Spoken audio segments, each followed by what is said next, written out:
Welcome aboard Top Dogs Podcast Airlines, where we're soaring through the skies with all of our friends.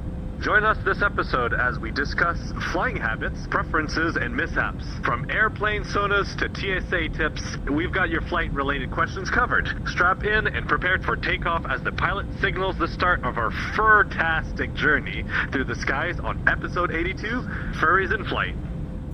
Shuttle 14 Papa, turn right, heading 180. Right, 180, Shuttle 14 Papa. Shuttle 14 Papa, reduce 180 knots. 180 knots, Shuttle 14 Papa. I'm Stream ArcaDad. I'm Whiplash Wolf. I'm Howléz. And I'm Trick the Stick. Alrighty, guys. So, I personally don't fly that often, but how often do you guys fly on average? Okay, well, it depends on how you ask the question. For traveling is one thing, for hobby is another. Concerning like hobbies, I am a paramotor pilot. I fly about maybe 10 or 15 times, a year generally, whether it's winter or summer. But for traveling purposes, I only take about 2 flights per year. It's pretty rare that I go on flights. I would love to travel more and go on flights, but yeah, sadly it has to go with budgets and stuff. So yeah, what about you? For me, when I was still in training, I would try to at least fly weekly. In terms of traveling from one place to another or anything business related or entertainment related, all that stuff, I would say would, come to think of it, I don't think I really fly that often. I think at most I would fly once a year, at least at most. But again, it's always with the budget, it's always with the money, and it's always with plans, always. Yeah. So, me, normally it's, I like to go as often as I can. Normally it's same thing, just budget and where I'm planning on going. Now, lately it's been going to Denver a lot more, so I've been at least going 2 times a year. And even if I go to, let's say, a furry con outside of state, that's when I'll fly again. So, about 2 or 3 times. But, I mean, I wish I had more money to do more things, but, I mean, flying and going to places is not really cheap. So, budgeting is usually the best case, and that's not really happening as much as I'd like it to be. I wish I could travel a little bit more. Lewis, I'm curious, like, you said that you try to fly weekly. What do you do exactly? What's your qualification? Because I got a ULM paramotor license, because it is required in Canada, not in the States, but what do you fly exactly? When I was trying to fly weekly, I was mainly flying the smaller planes, so Cessna 142, Cessna 172s, because I was working up to gain my private pilot's license. And as of right now, I believe, if my memory serves me, I have roughly 50 or at least 100 hours on my flight record, and I still currently have my student pilot license, so I'm not able to fly by myself unless I'm given permission from a instructor in order to do so, because you need to have a certain amount of solo flight time in order to gain your private pilot license. But it is something I'm still trying to work up to. It's just currently in the back burner because flying is just stupidly expensive. Just for flying with an instructor for 3 hours, if I remember, it cost me roughly $400 just for that. Wow, that's a lot. Yeah. It is a lot. It's one of the reasons when I went with the paramotoring, it's because it's so simple, it's so easy to take flight. It only costs you I go flying for 2 hours, it costs me $15 in gas. It's nothing. And it's everything can be put in your car. The motor, if you have a pickup, you can put the motor in the back, but I have a Honda Civic, so I have a hitch mount that I put my paramotor on. It's really easy to travel. I would love to fly airplanes like Cessnas and stuff like that, but it's just like, for me, it's, if I want to learn it in Canada, it's $200 an hour. So trying to get those 50, 100 hours is going to be very costly. I think with my paramotor, I'm at 40 or 50 hours. I have to check my books, but yeah. Good God. It's so expensive to fly. My God. I can only imagine how expensive it is when you have your pilot license, you have your qualifications, but you also own a plane. Oh, Can you yeah. just imagine how Maintenance. expensive that would be? It's an expensive hobby. It's a fun one, but it's a ridiculously expensive hobby. This is why paramotor was the ultimate solution. There's like it's as cheap as it gets. It's like buying a bike. It doesn't cost anything relatively to compared to a car or a plane. It's dirt cheap. But Yeah. Yeah, I can talk about that on cars. So, Alright. with how expensive flying may be, I personally like taking trains because I love the views. But for you guys, why would you choose flying over other means of travel? I can take this one. Oh, alright, go ahead. Either Lewis or Whiplash. But rock, paper, scissors if we need. I can't believe I think Whiplash wins on that one. I can guarantee you one thing right now, which would be a main thing, probably for all of us. So, to me, it'd be like the case of like how far the distance is and how willing are you wanting to drive from your spot to your destination. Let's say from like where I live at in Florida, where I want to go to possibly Reno, Nevada, like I did before. That is over a day drive. I will gladly take a flight to Reno, Nevada, which takes like 6 hours. I'm fine with that. I would be more than fine with that. No, it's cost fit. Actually, you know what? You know what? It might be more cost efficient too if you think about it, because if you drive, you're not going to really sit on the road the entire day driving from one point to another point. So you're going to have to stop to get fuel probably about 2-3 times, and then you have to get a hotel room for the night, and then you also got to get food on the way. So possibly in the long run, it may not be the same price as flying, right? Am I wrong? But you get more time to do other things you may want to enjoy too, you know, like sleeping. Yeah. What about you, Lewis?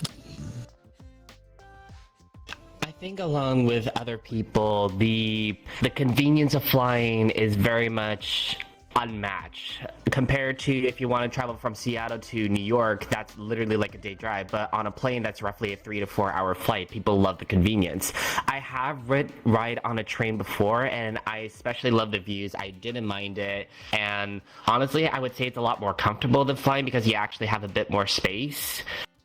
But flying is just one of those things that it's just convenience. It's just pure convenience. And even when we compare it to the UK, where you can travel like less than an hour from London to almost anywhere in the United Kingdom, there's not exactly that kind of privilege in the States. But I think for me personally, another thing that's just like a plus for me, it's always the view from above. You don't exactly get that when you're on the ground. Yes, you're close to nature. Yes, you're close to the view. Yes, you're able to make pit stops and take your time.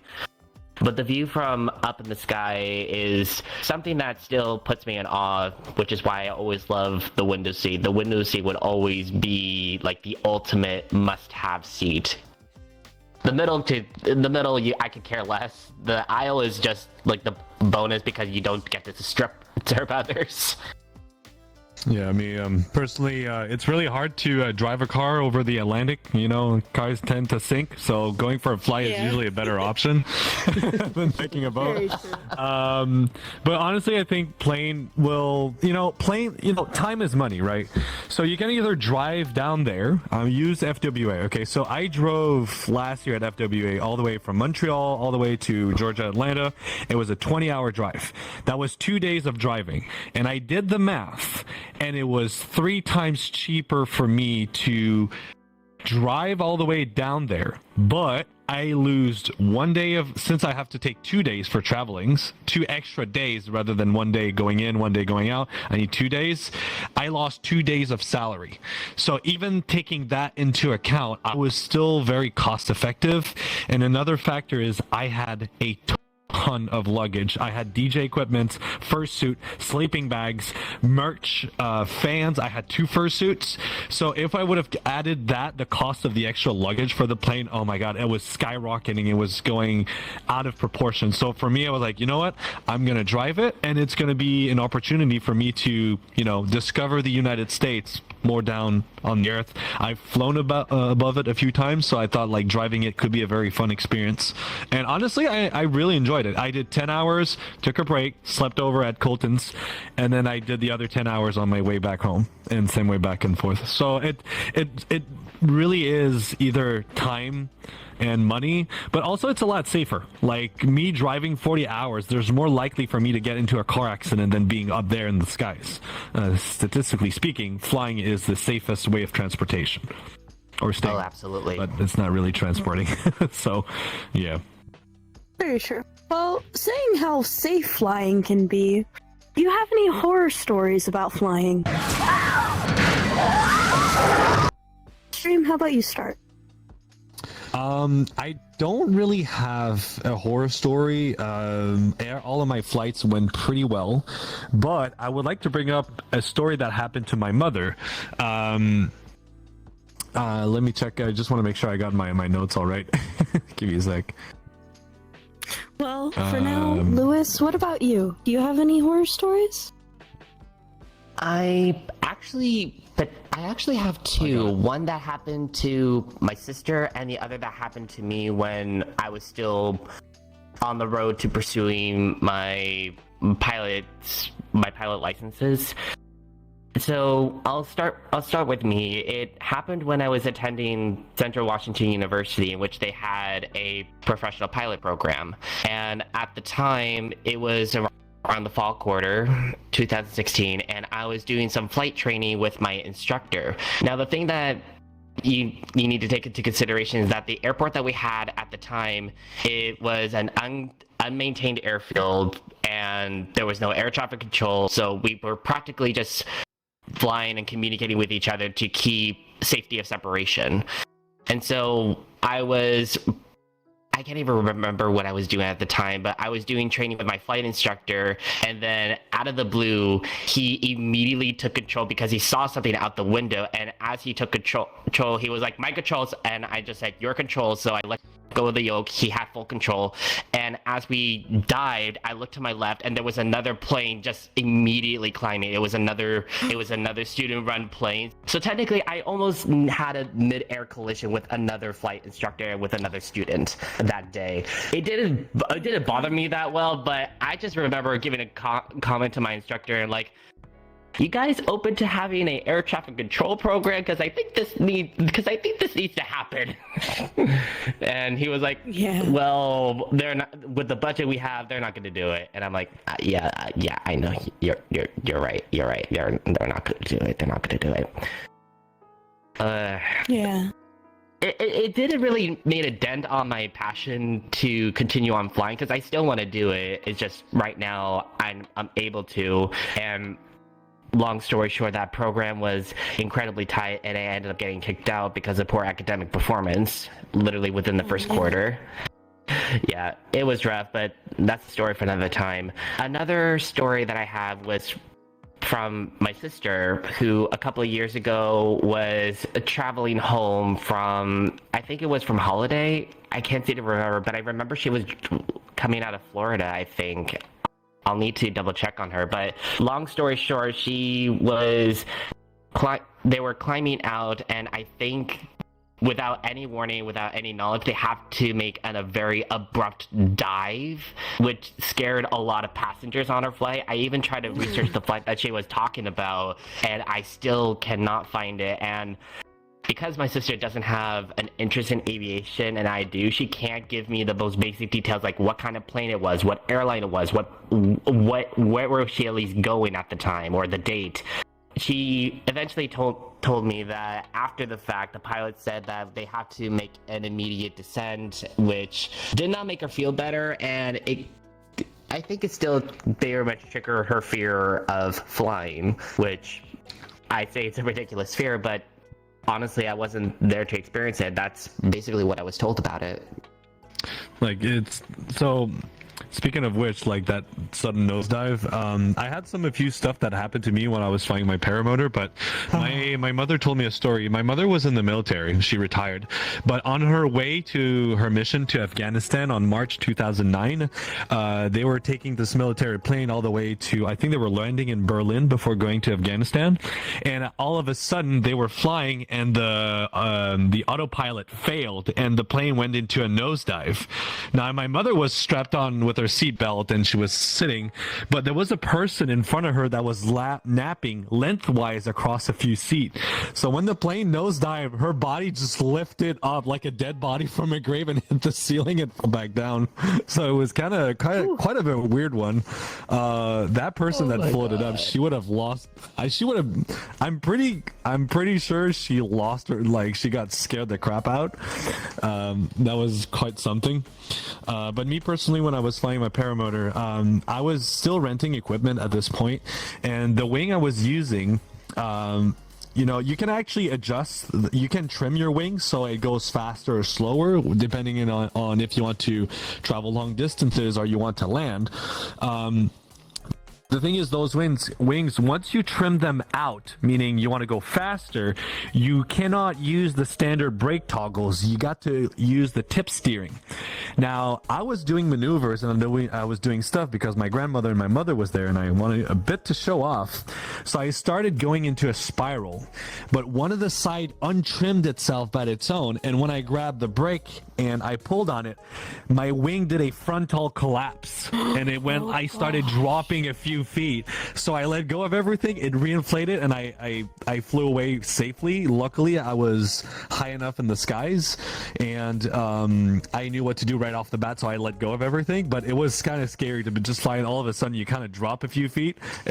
It's really scary. On that same day, too, there's 4 buckles that you need to attach. So there's like the one in front, there's a safety one, and there's 2 leg straps. Well, so I did that, but I realized I didn't do my job properly because when I started taking off, I felt being picked up by under my armpits, and I looked down and I realized I didn't attach my leg straps. So I was being lifted by my armpit as if I'm like lifting you like this, and I was like, oh shit. So I did my approach maneuver and I landed, and my teacher went to see me. He's like, hey, is everything all right? Like, what happened? I'm like, I forgot to buckle my leg straps. And like, honestly, you managed it. You managed that situation really well. Really proud of you. Just got a pat on the back for managing the situation. But I've never forgotten ever since I had like 1, 2, 3, 4. Okay, I'm good. All right, let's go. Until a few months ago, I forgot to buckle my helmet, and my helmet flew off and it hit the propeller. So I'm not going to forget that one either. Oh my god. Yes. My goodness. So what about you, Whiplash? See, I don't really have any horror stories. I've only flown like, I think, 10 or 15 times in my entire life, but none of them have been bad. Technically, like, the only thing I would consider bad is there being screaming children on the flight. And if you don't have any, noise canceling headphones, then it's going to be a horrible ride. Thank God I do, because legit the past 2 trips I've made to Denver, every flight, even going from like here where I live to Houston, which is, of course I gotta get onto another plane to get to Denver. Every flight, which is a total of 8, one there, and 2 back each time, there's been a screaming child. And it's so annoying, especially when you have to deal with it. It's just why do you have to be on this flight? But also I will say this, for people who haven't flown before, the first time you experience turbulence, let's be honest, your butt's gonna pucker, and your butt's gonna pucker hard. Are you kidding? It's just I'm a able true to just thing. sleep through it. Yeah, I mean, I can too, but it's just like if you're awake for it, that was a question. Oh yeah. Turbulence is fun. Turbulence is It makes the fun. flight interesting.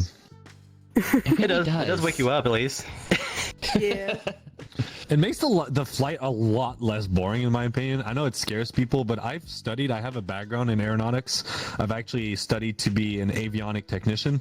So we learned the basic of aircraft, wing profiles, systems, electronics, and stuff. And they're built like tanks. They're really solid. So I feel really safe. It's just like air pockets. I know because, you're a pilot. You know what it feels like in a plane, and it's safe. I go through the same stuff with my paramotor. I hit heat pockets and cold pockets, and it does different things. And it's weird, but I think it keeps the ride interesting. Breaks a little bit of the routine of being on a long flight. I think it's fun. Speaking of crying children, that's something that definitely grinds my gears, but one thing that you see that passengers do that grinds your guys' gears, what would that be? No. Where do I start? Other than There's a lot of places to start. Well, crying Only children one is a thing very today, big one. Guys. Fine. I don't think it's really happened to me, and technically I haven't had to experience it yet. But have you seen people online who've just had like their feet all the way underneath the other person's chair, and you just see it on your side, or they've had their hair over the back seat they're sitting in, and it's just you just see nothing. People Oh my not respecting God. personal space. I get that. Ooh. Oh, there you The go. little that Holy you crap. get on a plane. Yeah, exactly. I'm gonna throw you out the airlock. Yeah, feels sometimes like you it just kind of would want be. Out of there. to be honest, sometimes you just want to walk to the emergency exit and just go. Yeah. I'm getting the house. Oh. I'm gonna hell out. Bye. Oh,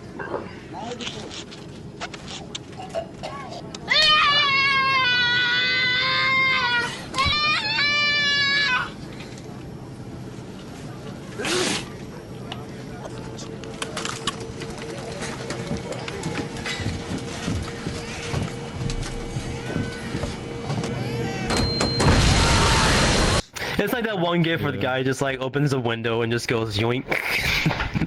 It's just like the dolphin dies out the door. It's funny. Me personally, I gotta say that crying children is absolutely something that grinds my gear. I was gonna say that's why I always bring noise canceling headphones. Also, when they give like the mid-flight snack or lunch and there's like crisps or like crackers and stuff, the sound of everybody munching at the same time, I hate it so much. I was like, okay, it's time to put a movie now. That's the other thing. Crying children and like when it's snack time with people that can't close their goddamn mouth. Oh god, yeah. for me, crying children would definitely be up there, but because I recently have a nephew and my sister and her husband tried to fly, it's like, okay, my perspective on that has changed. It still grinds my gears, but you just feel bad for the people who are like trying to take care of it, or at least trying to do something to calm down their kids. But the one thing that grinds my gears, because I see so many of this, is just passengers that do not have like proper etiquette or respect towards passengers, or at least the staff at airports and flight attendants. Oh yeah. Yeah, there was even one. I was actually returning home from a convention at the time. It was a flight, I believe, from Baltimore to Minneapolis. I think it was a flight on that. And I just remember I was sitting in the terminal with the other passengers where we were just waiting for our flight, and then all of a sudden I just heard a commotion at the counter where you give the people their tickets and then you just board. I don't know what it was all about, but this passenger, I can't even forget his face. He had a bad haircut. He was wearing a white shirt, shorts that go to the knee, and he was wearing sandals, and he was carrying like a carry-on case. And he was like, "You're not supposed to say sorry. You're supposed to be helpful." And oh my god, this comment, this really grinds my gears. He basically just said, "You worthless." I'll be censoring that out later. Oh boy. Okay. Oh, that's right. But I just can't understand passengers who act like that because that's not going to get you anywhere. So why behave that way? Because people think you their guys- time's more valuable. Yep. Did you guys know that flight attendants are only paid when the doors are closed on the airplane? So when they're boarding and you're being a shit face to the to the flight attendants, they're not being paid to be there. They're dealing with your bullshit because they have to do it, but they're not paid until the door closes. I just found that out this week. Oh my I god. thought they only get. I thought they only get paid when the tires leave the ground. Or something like that.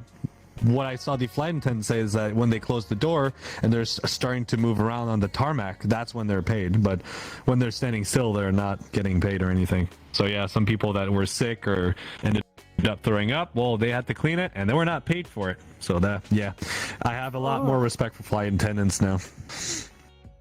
I wish I remember what my flight attendant said when I was landing in Denver. She said some of the most funniest shit I've ever heard.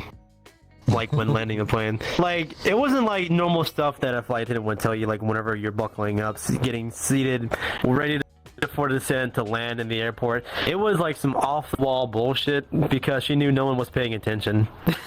Oh my god. Oh, it was great.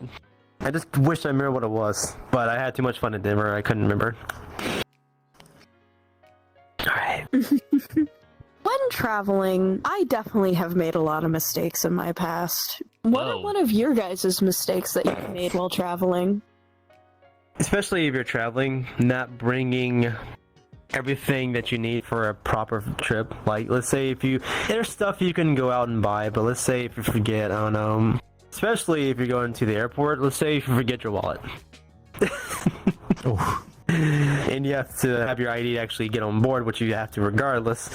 Or just like stuff where you have to go out your way to buy more things, like say clothing, stuff for your like bathroom needs, luggage. Forget your luggage. Oh my god. What about you, Actor? Where do I begin? Because I think there's a few mistakes that even an aviation lover like myself could easily have made. There was a time when I was still attending Vancouver Film School that I was trying to take home stuff and then bring back stuff that I needed for my apartment, and the luggage that I have was a little bit too bulky for the overhead bins, and I was able to shove it in there and then shove it out after I let some passengers out, give or take. But the constant mistake that I always seem to make is accidentally forgetting one or at least two items aboard a plane. There was a time when I was in elementary school, I forgot a hat or I forgot a stuffed animal, and even when I was a teenager, I accidentally forgot because I left my iPod in the seat pocket in front of me. I was able to at least get that back, but I don't know, I just don't know why it keeps on happening to me, and at this point on, I'm like, okay, everything I am not going to have in my hand, I'm just going to keep it in my jacket or in my bag and leave it in the seat in front of me so I at least know it's there. I just don't know why that kept happening to me. It happened to me, I think, 5 times before I even learned my lesson. I'm a complicated child. Me personally, I brought an aerosol can in the airplane. Completely forgot about it. I bought some sunscreen. I was like, I like the spray on stuff because I hate getting my hands all dirty, so I just use the spray on stuff. And I just like threw it in my bag because we're going to Spain. It's going to be hot. And at one point, like, I'm going through security, I don't even think about it. And then TSA is like, there's something in your luggage. I'm like, what? I'm like, well, what is it? And then they open it up, like, can you open it up, please? I'm like, okay, open it up. And then he points out, he grabs the sunscreen, like, you can't bring this. I'm like, oh God, sorry, I completely forgot about that. That was a dumb mistake. My husband just silently looked at me and gave me the death stares, like, you should know better. I was like, come on, stop. You're twisting the knife here. You should know better. Yeah. I was so irritated, but oh well. Oh my god. So that's actually one thing too. I forgot, this was back in 21, but I forgot to I used to carry around a knife a lot, and I forgot to put it into my baggage to go onto the plane, like into the actual luggage compartment. And I got to TSA, and I reached into my pocket, like into the line to put my shit on the little running board, whatever it's called. And I reach into my pocket and I pull it out. And I'm like, fuck. I was like, oh well, I know this is gonna go. So I get there, I'm like, look, I have this, I accidentally forgot about it. Just do what you will with it. I don't even care anymore. I just want to get through this shit to get to my plane. Yeah. Aren't you allowed to have a knife that is no longer than like 4 inches or 3 inches? It's I longer think than a my lot fingers. I think a lot of flight attendants were fighting against that. Because I remember a colleague a few years ago when I was with my husband, he brought a knife and he was like, oh, no, you're allowed. I've checked up the rules. You're allowed to have like a 3-inch knife. I'm like, I'm bringing it and they're not going to stop me. And if they give me attitude, I'm going to give them back attitude and tell them to check the laws. I'm like, do you really want to get an argument with these people? Like honestly, it's not even worth it. You're going on a cruise. Why do you need a pocket knife? It was so stupid to me. But the guy wanted to have an argument with him and it got through. It got through. And I was like, really? But that was like 8 years ago. So maybe the things have changed a lot since then. I don't know. It has. I don't trust think you can me, I've actually heard take a- knives and gargles. Yeah, I've heard a lot more weirder or extreme stories. I even remember there was a guy who had a vape that looked like a grenade. They say that he couldn't bring it on the plane, and there was even a story I saw. I can't remember if he was military or not, but he completely forgot that he had a gun in his carry-on. He went through TSA, he went on the plane, he went to his destination, and he didn't find out until after the fact, and he was like, how the hell was this able to get past TSA? Like, he completely forgot about it. I don't even know how he forgot about it. How? Well. Well, I mean- I'm glad they got my aerosol can out of the plane.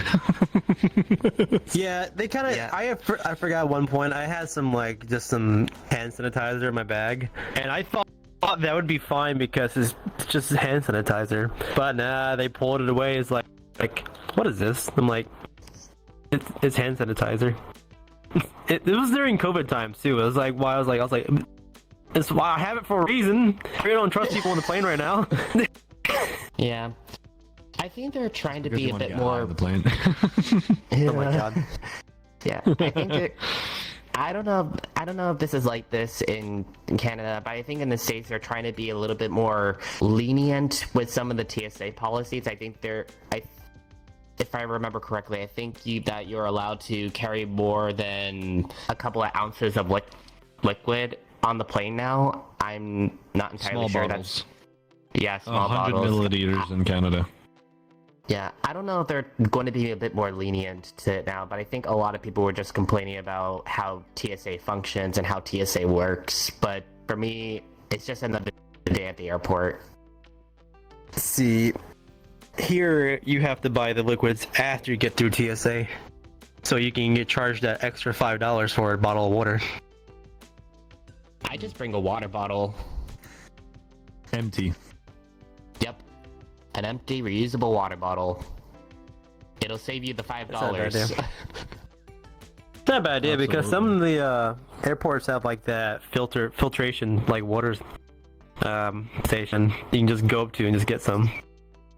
That's usually what I do.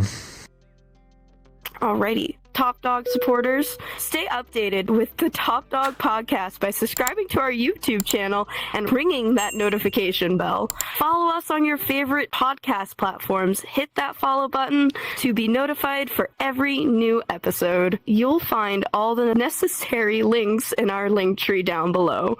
We appreciate your support. Hey, Top Dogs fan, if you're looking to snag awesome perks while supporting us, explore our service subscription on Discord or Patreon. By becoming a podcast supporter, you'll access exclusive behind-the-scene footage, join supporter meetups, and express yourself with custom hand-drawn emojis featuring the Top Dogs team, and chat with the podcast team and the fellow fans. Plus, we've got the new After Dogs show for mature audiences at just $2.99 a month. Craving more? Upgrade to the Podcast Supporter Plus for $5.99 a month. Enjoy episode voting and supporter feedback and be part of our live audience. events. Plus, unlock exclusive sneak peeks of upcoming ideas, merch drops, and much more in the future. There's no obligation to join the subscription, but your support genuinely makes a huge difference for our team. And for those who have already subscribed, a heartfelt thank you sincerely from the bottom of our hearts. And if you don't follow us on our socials and like subscribe to our stuff, I think Whiplash has something in mind for you. Well, Coltyn also has something in mind for me too, so I don't know. Yeah. Yeah, he does. If you do not follow any of our social platforms or go to our Discord, join the chat or Telegram group, join us and talk with us, find you. And what I'm going to do is I'm going to come to your house, find your chicken wings, and I'm going to put peanut butter all over them. Ew. Oh no. I thought you were going to threaten them, but like, I'm going to call your flight and cancel your flight, so you'll be stuck at home. Oh my goodness. So we're currently now at the question of the week, and you can go ahead and read that. So, for the question of the week, it was, what is the longest flight you have been on, and was the destination worth it? We heard from a bunch of our lovely supporters, but here are just a few. From Sandri. Longest flight or longest layover. One of the longest flight I took to my ex was a total of I think 6 hours, and I had a 4-hour layover in I think Phoenix, Arizona. Ooh, that's a fun place to be though. At the time, I thought it was worth it, as I'd never been to California before, and I see how things are now. Not so sure. Aw. From Shindy Diggy Iggy.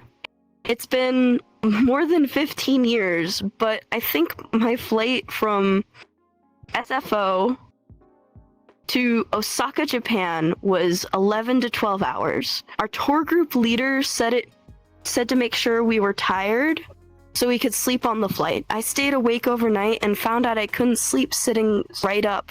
30 hours plus awake until I was sleeping in the hotel. Whew. And finally, from Shameless Man 89. 10 plus hours, and yes, went from PNW to Amsterdam, Holland on the same flight. I'd go back in a heartbeat. Amsterdam does sound very beautiful. What about Amsterdam you guys? is a... Sorry, go ahead. Oh, Amsterdam is a... It's a place that I'm interested in visiting in someday. Same, honestly. Yeah. But, longest flight, I mean, I haven't been, like, across the continents yet, honestly, but I feel like my longest flight is definitely from... See, I didn't even take off from where I lived at, because where I live at, they wanted $1,000 just for a round trip from here to Reno, or Reno, Nevada. So, I drove, I had my roommate drive me, or we drove all the way to New Orleans, which is 3 hours away, for $400 less. So, wow. I flew from New Orleans, and we went from New Orleans all the way to LAX. I didn't get off, it was the same flight going to Reno, so I just stayed on the plane. But I didn't have to get off the plane in California to see how much I didn't like California already, to be honest. Because, like, as soon as you land, all you see is smog. That's all you see. Yeah, it was just smog. So I just sat on the plane and we went to Reno. And honestly, it was about, I think, 7 hours, 8 hours, but it was worth it. Reno, Nevada is probably my... I enjoyed Denver, but Reno, Nevada is probably my most favorite place I've been to. It's just hella expensive. Like, everything was expensive. Food, gas, coffee. I never had to pay $10 for a small coffee before. That expensive? Yes. See, let me say this. Oh my BLC is definitely worth going to, because that's the reason why I went to Reno, but BLC is absolutely worth it as a fun con. Like, I put it on top versus FWA by far. But it is expensive, and I mean, like, it's one of those high-end cons you go to if you have the money to kind of go to it, honestly. Because I did FWA and VIN BLC because it was in June the time I went to it, and I was a broke bitch for 2-3 months. Yeah. Oh my god. Those hotel fees are expensive too. To be fair, the hotel wasn't bad. It's just like I said, everything around it. Like I didn't have to pay for fuel or anything because we just got Ubers. But like I passed some gas stations going to some restaurants. It was like $5.30 a gallon for people there. Sounds like us in Canada every day. see, that's kind of why I like Colorado's because at least their gas is the same price as Florida. So I'm like, yeah, let's go there, please, because I don't want to pay more than I already have to for premium. I almost pay $40 a gallon for premium in both cars. Me personally, sir. my longest flight was going from. I think going back is always longer when you go the other way around. But I went across the big pond to go to Barcelona, and it was, I think it's a 6 or 7 hour flight. It's pretty long, but I went with Air Transat, and they had like individual tablets incorporated into the seats, so you could choose a movie, listen to music, play games. So it was fun because I was able to catch up on some movies I wanted to see. They had a really good selection.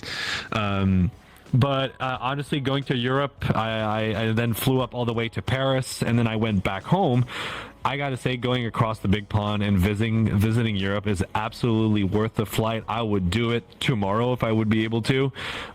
It's great. I just love our European neighbors. They have a lot of stuff to see and a lot of history, many years in the books. So yeah. I honestly really want to go to Germany. Germany is a place I would love to go to. Scotland for me. I'd love to go there. Germany and Switzerland are probably my favorite locations, as well as the United Kingdom, specifically London. My longest flight was a flight from Amsterdam to Seattle, and that was an 11-hour and 30-minute or 45-minute flight. And I say that the trip was worth it because I had a lot of fun experiences when I was in Europe, because I was doing like the high school like European trip that everybody usually does at the time. And as much as it was really all fun to visit Europe, it would be really nice to just be able to go back home and just like collapse on your bed for a good 6 hours and being like, yes, I'm home. I don't have to do air travel for another couple minutes until I slowly realize, oh crap, I'm going on a flight tomorrow to a convention at the other side of the country. Oh yeah. Ooh. Sorry, my brain, come on.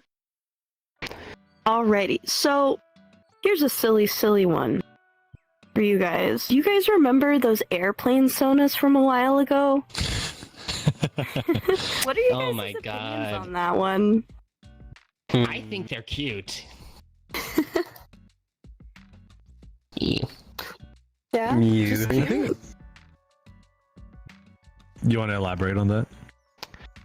I think for me they're cute, and granted you can take this with a pinch of salt because I enjoy Disney's Planes. I enjoy that film. The sequel, not so much, but that's another story. I think they're just adorable because of how creative some of the designs are, because I've seen designs of planes being humanized or anthropomorphized, and surprisingly enough, it's stupidly difficult. So for artists to be able to incorporate a very like mechanical design, make it lifelike and adorable, I think that's impressive.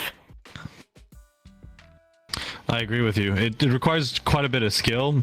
Me, I don't judge, honestly. Whatever floats your boat, or fly a kite, whatever. I think they're interesting. I've seen different intensities and different ways to draw those plane sonas.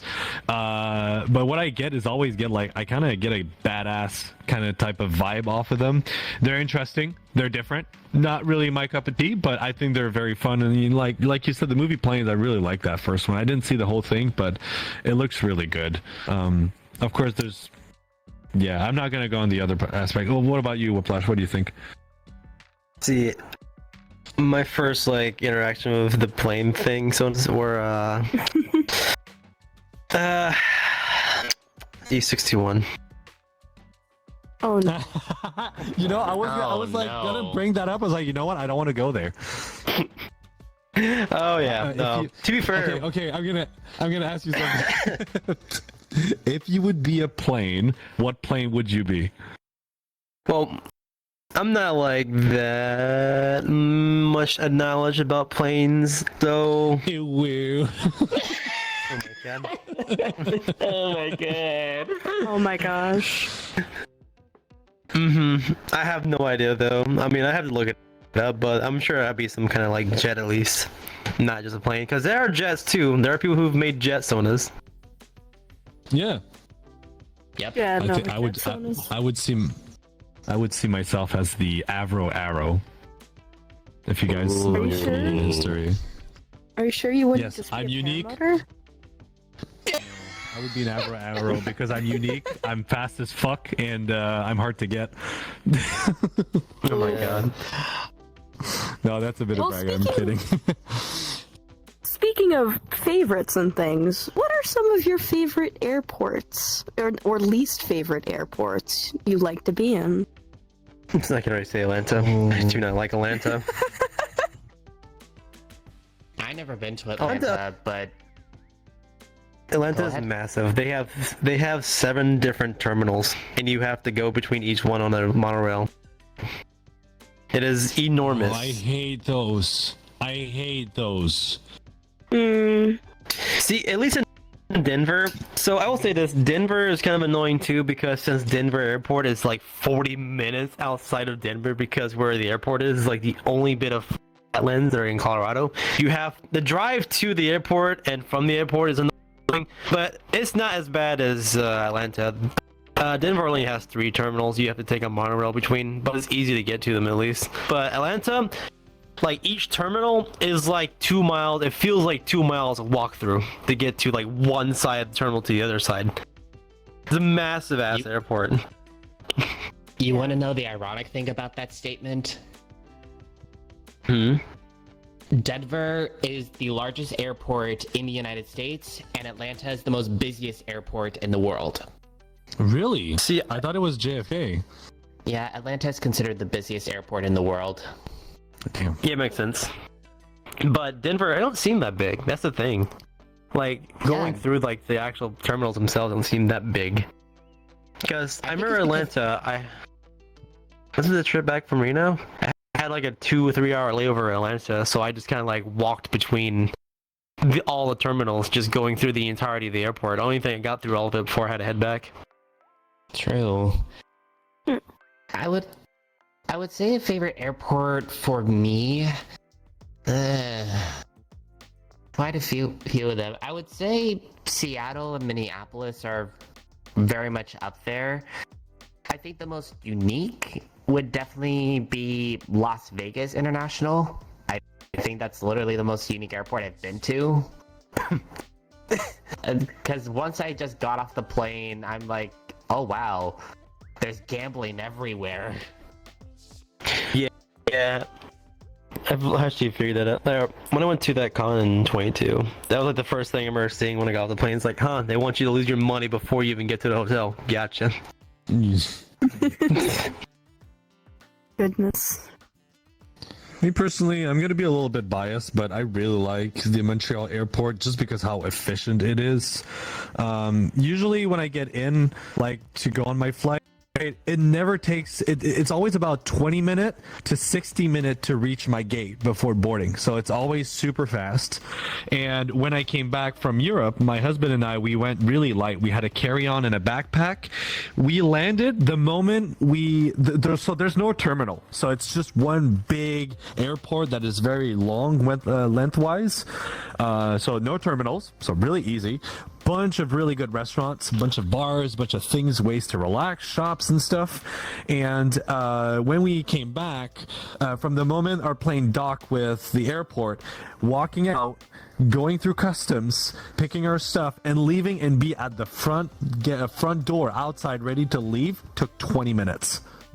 Wow. I was like, dude, that's insane. It's really fast. It's efficient. It's big. There's a lot of people. It looks really nice too. The worst airport I've been to so far was the one in Barcelona.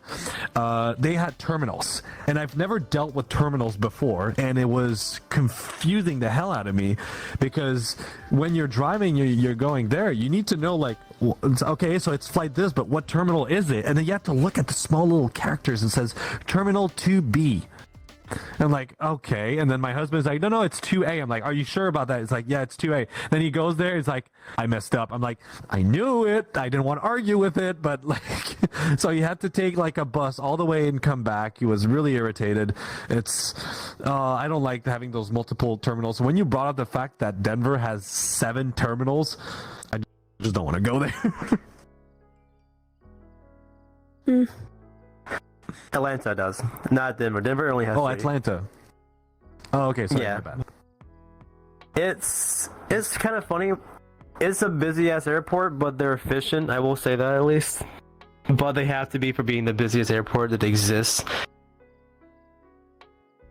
I will say Denver is actually a very nice airport. I do enjoy Denver. It's not bad, but it's a nice airport at least. I give them that. Yeah, it is a very nice airport. Oh yeah. I- You can go ahead. I think jumping off a little bit of what Stream said, I think my local airport it's a guilty favorite because I've just attended for so long. But if we were to jump on the wagon of worst airport, I would have to say I think it was San Francisco International that I think is the worst airport for me, at least from my experience. I would put any California airport as bad. That's un- LAX is rough, but once you're able to navigate it, you're able to navigate it. So, with worsts in mind, what would be one thing that you would change about air travel? Generally.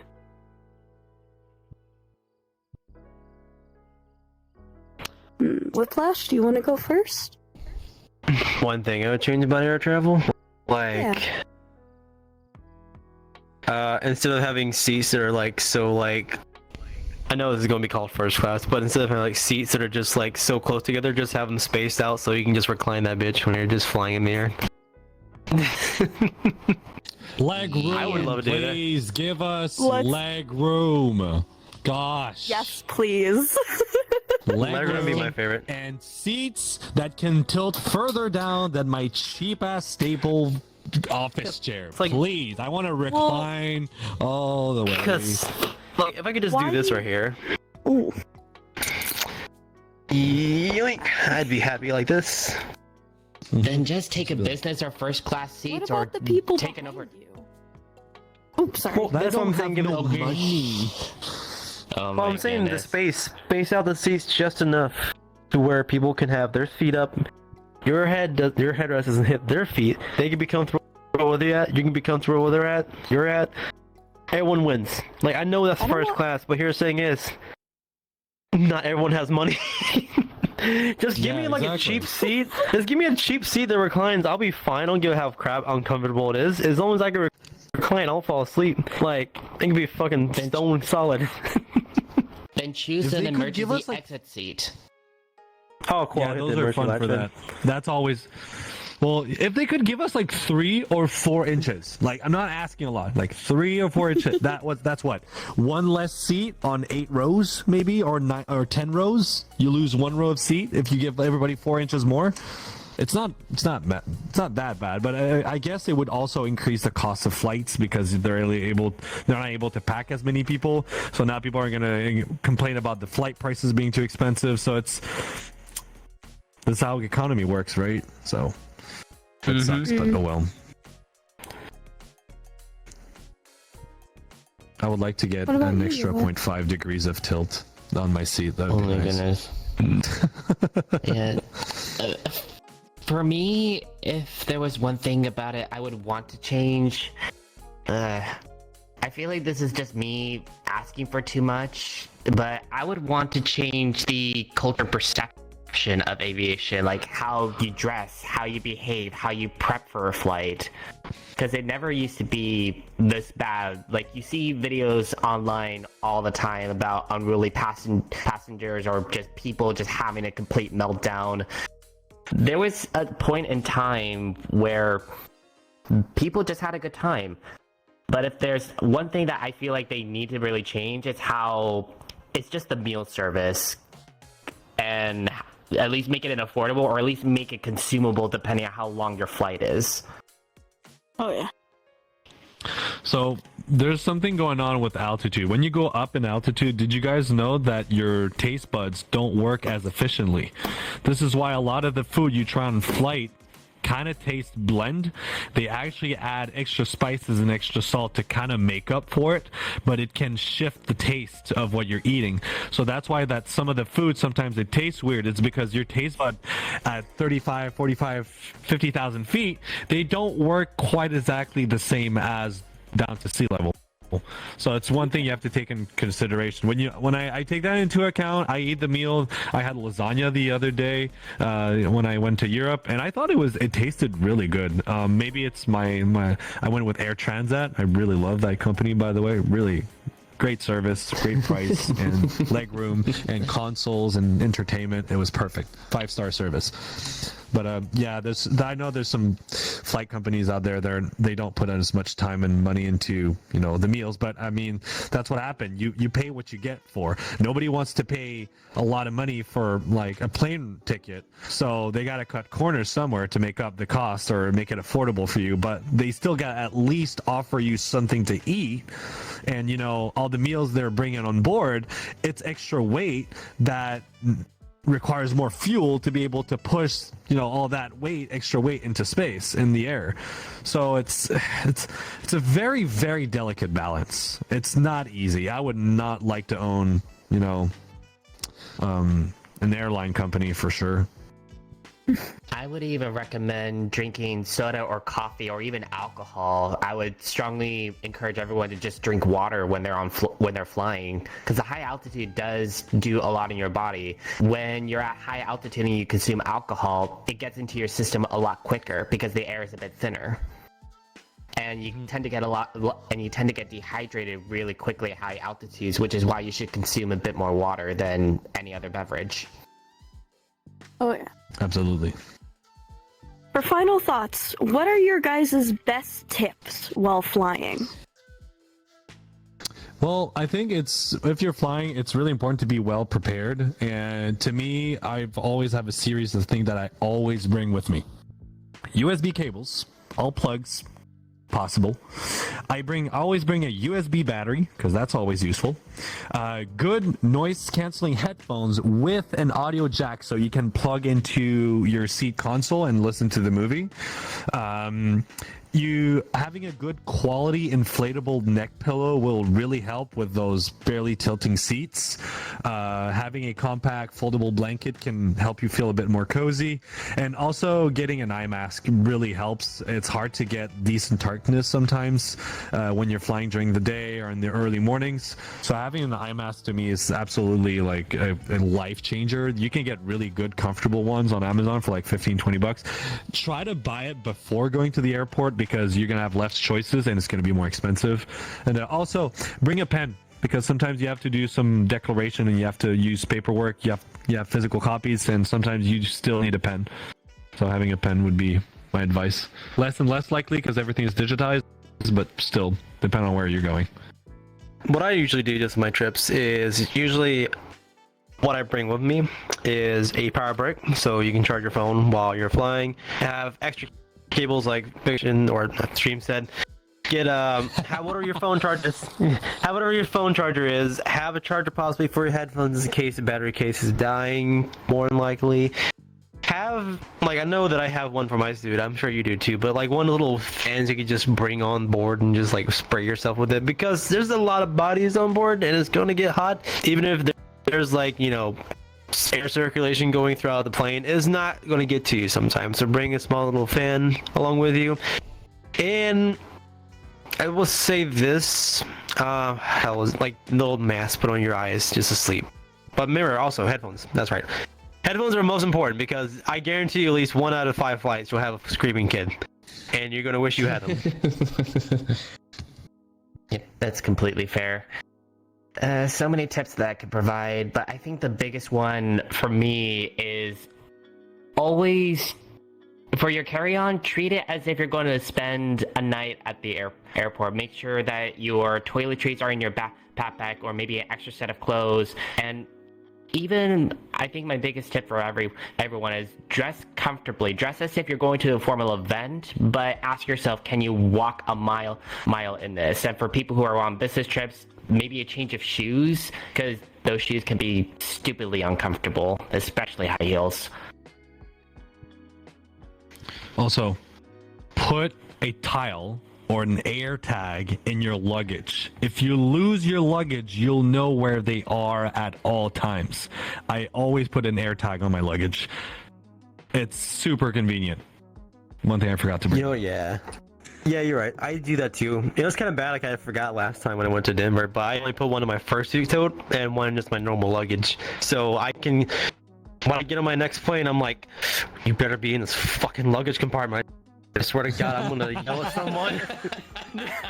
Hey, do you imagine? You know the AirTag ones, right? If you're walking along an AirTag that is not yours, your phone will tell you, "Hey, there's an AirTag following you," and the AirTag will start beeping. Do you imagine if everybody does that, and the guy that is loading up the luggage is in the belly of the plane, and he has an iPhone? It's like it must beep non-stop, ringing all the time, like you're being followed, and everything rings everywhere. Oh my god! All right. Remember, if you haven't flown before, when you fly for the first time, you'll have to get used to the air pressurization, because sometimes your ears may pop, and it's very uncomfortable. Or if you're sick, it's even worse. It's even worse if you're sick. Oh yeah. I suggest chewing Get some- gum. Yeah. Nasal sprays too. Decongesting nasal sprays are good. That can help. Ooh, and breath mints. I figured that out because, not the first time, but the sixth time I've flown, I got on the plane from, I think where I live at, going to Houston, and I was feeling like crap the entire time. I was like, oh my god, I just want to fucking land right now. I feel like my head's going to implode on itself. It is so bad. Oh, I was sick on my flight to Europe, and it was the longest 6-hour flight ever. On my way there, I was sick on my way to there. Oh my god, it was so bad. I became deaf from one ear almost because the pressure was too much. It got away after 2 days, so we were good. That's good. And All as right, for final thoughts, could we have the camera on this side? Okay. I need to warm up my voice. Federal regulations require all Top Dog supporters to apply with posted placards and lighted signs located throughout the cabin, as well as any crew member instructions. Smoking is not allowed on any Top Dog flight, and federal law prohibits tampering with, disabling, and destroying any laboratory smoke detectors. I love it. It worked. That was amazing. And no Mile High bathroom adventures. Aww. I couldn't help it. I hope everybody had a good time. I hope you guys enjoyed listening to the show or watching on YouTube. So next time you're going on a flight, make sure you're ready. Make sure you're prepared. Maybe you rewatch this episode and you'll get some tips on things to make sure that your flight goes well. I can't goddamn talk today. It's ridiculous. I hope you guys have a fantastic day. I prepared for this. I had my notes written. I still goofed myself a few times with my speaking. Anyways, I hope you guys have a fantastic night, and I hope that your next trip goes on safely and without a hassle. And on that note, you guys have a fantastic day, a fantastic night, and take care, everybody. Bye-bye. Bye-bye. Good night. Actor's just aggressively nodding because he can't move on the desktop. So, Yeah, that's all I could. We That's have all I can we have do. community night Saturday. So sorry, Lewis. You're gonna have to edit all of my mistakes out. That's fine. Oh, trust me, with the topic that we had, I would do it in a heartbeat. I don't care. Give me all the edits. I would just go So- ham on this video. I'm We so have community excited night this to see weekend, it. right? Community. In theory, in the Well, I was gonna say It because would since be I'm next moved in